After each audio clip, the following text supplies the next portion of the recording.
پہلے تو میں شکریہ کہنا چاہوں گا آپ لوگوں کو کہ آپ نے مجھے انوائٹ کیا، اور شاہزیب صاحب کا بھی شکریہ کہ انہوں نے اس کے لیے مجھے ریکمینڈ کیا۔ تو کیا میری آواز کلیئرلی آپ لوگوں تک پہنچ رہی ہے یا کوئی جی بہت ایڈجسٹمنٹ کی اچھی ضرورت ہے؟ چلیں شکریہ۔ تو یہ مجھے بہت ہی انٹرسٹنگ چیز لگ رہی ہے کہ ہم شیخ سعدی سے محمد حنیف کی طرف جو ہے وہ ٹرن ہو رہے ہیں۔ ایک بہت اہم چیز جو اس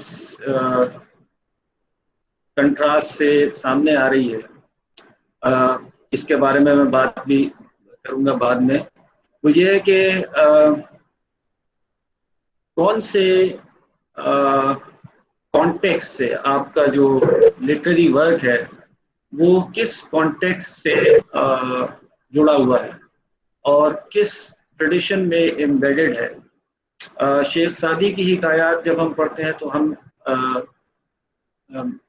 کو یہ معلوم ہوتا ہے کہ یہ ایک Islamic cultural tradition, Islamic religious tradition, اس سے یہ حکایات جو ہیں وہ منسلک ہیں۔ جب ہم ماڈرن رائٹرز کی طرف رخ کرتے ہیں اور جن میں محمد حنیف بھی شامل ہیں، تو ہمیں کانٹیکس کے بارے میں یعنی ایک کنفیوژن سی رہتی ہے کہ کس کانٹیکس سے ان کی رائٹنگ ایمرج ہو رہی ہے۔ میں کوشش یہ کروں گا کہ پہلے جو کانٹیکسٹ ہے اس کو اسٹیبلش کروں، اس کے بعد اس کتاب کے بارے میں بات کروں، کس نوعیت کی کتاب ہے، کیا اس کی اسٹرینگس ہیں اور کیا کچھ ویکنیسز اگر ہیں تو وہ آئیڈینٹیفائی کروں، اور اس کے بعد پھر یعنی فائنل تھاٹس آن دا بک۔ تو سب سے پہلے کانٹیکس کی بات کرتے ہیں۔ یہ ایک ٹرم استعمال کی جاتی ہے، وار آن ٹیرر۔ تو یہ وار آن ٹیرر لٹریچر، اس میں یہ شامل ہے یہ کتاب، اور اسپیشلی ہم ایک ٹرم اور استعمال کرتے ہیں، پوسٹ 9/11 لٹریچر۔ 9/11 کے بعد کا جو لٹریچر ہے جس میں اس ایونٹ کے ساتھ کسی نہ کسی قسم کا ایک طرح کا تعلق موجود ہے، تو ہم اس کو پوسٹ 9/11 لٹریچر میں اس کو شامل کرتے ہیں۔ تو پوسٹ 9/11 لٹریچر کیا ہے، اس کی کیا خصوصیات ہیں؟ جو ڈومیننٹ تھیم آپ لوگ اندازہ لگا لیں گے کہ پوسٹ 9/11 لٹریچر میں وار، ٹیرر، وائلنس، یہ چیزیں بہت پرومیننٹ ہیں۔ اور لٹریچر کا اس میں خاص رول ہے۔ اس کو رابرٹ ینگ ایک پروفیسر ہیں، انہوں نے بڑا اچھی طرح ڈیفائن کیا کہ لٹریچر کیا رول پلے کرتا ہے اور لٹریچر کیوں ریلیونٹ ہے ہمارے حالات کو سمجھنے میں۔ انہوں نے کہا کہ in one of his essays انہوں نے کہا کہ objective processes of history with the subjective experience of the people going through that history. So literature جو ہے وہ تاریخ جو ایک آبجیکٹو چیز ہے، جو ایک مے بی ہم کہہ لیں کہ ایک ایکسٹرنل چیز ہے جو کہ فیکٹس کی صورت میں ہمارے سامنے ہوتی ہے، اس تاریخ کا اور ان ایونٹس کا لوگوں پہ کیا اثر ہوا، لوگوں نے کس طرح ایکسپیرینس کیا ان ایونٹ کو، یہ لٹریچر ہمارے سامنے لے کے آتا ہے۔ تو objective process of history with the subjective experience of the people. تو پچھلے بہت سے سالوں میں یعنی جنگ کی صورتحال دنیا میں دیکھی گئی مختلف علاقوں میں، اور